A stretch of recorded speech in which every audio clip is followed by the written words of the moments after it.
పంట నష్టపోతుంది. మీరు ఏం చెప్పారు? 20,000 ఇస్తారన్నారు. మొదటి సంవత్సరం ఎందుకు ఇవ్వలేదు? అది రైతును మోసం చేయటం కాదా?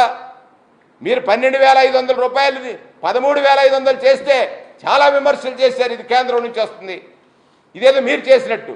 కేంద్రం కూడా ఈ రాష్ట్రంలో జగన్మోహన్ రెడ్డి గారు తీసుకున్న నిర్ణయానికి సపోర్టివ్గా వచ్చినటువంటి పరిస్థితి. కానీ మీరు 20,000 ఇస్తానని ఎందుకు ఎగ్గొట్టారు?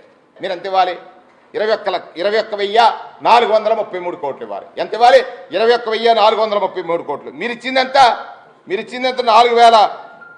4,600 కోట్లు ఇచ్చారు. 6,748 కోట్లు బాకీ రైతులు మోస్తున్నారు కదా.